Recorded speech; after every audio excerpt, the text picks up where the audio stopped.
Highest ধরেন 1 ঘন্টা যদি কারেন্ট থাকে তাহলে 3 ঘন্টায় থাকে না। আবার যদি 10-20 মিনিটের জন্য আসে, আবার দেখবেন যে 1-2 ঘন্টার জন্য নাই। ঢাকার কাছেই আশুলিয়ার গাজীর চট এলাকা। বিদ্যুতের সমস্যায় গার্মেন্টস ছুটি দেয় বাড়িতে বসা সুরভি আক্তার। রাত্রেবেলা তো ঘুমই হয় না, এদের কারেন্ট থাকে না। সারা এখানে বারান্দা আছে, বারান্দায় বসে থাকি, জানালা দরজা খুলে বসে থাকি। পুরো মাসটাই তো এরকম ভাবে চলতেছে।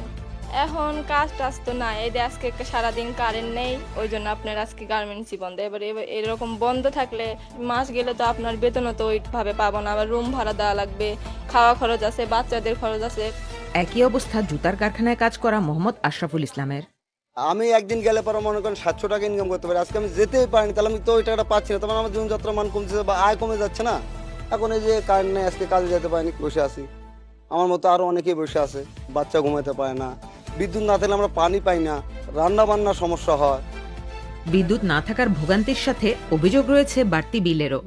2800 টাকা, এই ধরেন 2200 টাকা, আর এখন আয় কত করে দেন? 4500, 5800, আমার সেম জিনিস, তাহলে কেন বেশি আইতেছে? যখন কথাগুলো বলছিলেন তখনও 4 ঘন্টার বেশি সময় ধরে বিদ্যুৎ নেই। প্রুফ কি, মানে কিভাবে বিল ডাইলো? জানতে গেলে অফিসে লোক নাই, ফোন দিলে ফোন ধরে না। আচ্ছা, আমি একটা আইপিএস ব্যবহার করুম না, আমার আইপিএস তো চার্জ হইতে হইব না। এত ভোগান্তি মানে কখনো পাইনি, ঠিক আছে? লাস্টে চুরি করে খাইতে হইব। যেখানে বেশিরভাগ সময়ই বিদ্যুৎ থাকছে না, সেখানে বিল বেশি আসা নিয়ে ক্ষোভ আরো অনেকেরই। এগো পয়সা ঠিক মতো যায়, আমাদের ঠিক মতো উঠে, টাইম টু টাইম দিতে হইব, নইলে জরিমানা হইব। এক প্লাটে যদি 5000 টাকা আসে, সে কি খাইবে আর কি, তারপরে ভাড়া দিয়ে ইয়ে দিবে, বিদ্যুৎ বিল দিবে। বিদ্যুতের সমস্যায় এলাকায় অনেক ধরনের কাজই এখন প্রায় বন্ধ। আমি এখানে কার্পেন্টারের কাজ করি, এনে ওই যে ক্যাবিনেট বানাই। এতক্ষণ তো আপনি এখানে মেশিনের শব্দে দাঁড়াইতেই পারতেন না, সবাই কাজে ব্যস্ত থাকতো।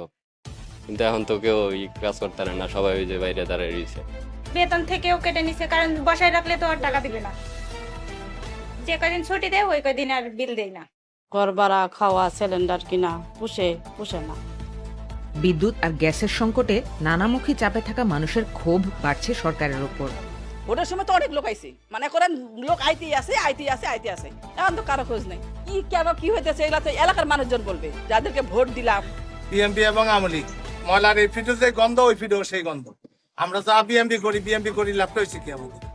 সরকারের বিভিন্ন পর্যায় থেকে সমস্যা সমাধানের চেষ্টার কথা বলা হলেও স্থায়ী সমাধানে সময় লাগার কথাও বলা হচ্ছে। 5 ঘন্টার বেশি সময় বিদ্যুৎবিহীন থাকার পর অবশেষে এখানে বিদ্যুৎ ফেরত এসেছে। চারদিক বেশ নিরিবিলি হয়ে গেছে, একটা স্বস্তি দেখা যাচ্ছে। তবে এখানকার মানুষের সাথে কথা বলে যেটা বোঝা যাচ্ছে, এই স্বস্তিটুকু কতক্ষণ থাকবে সেদিকটা অনিশ্চিত।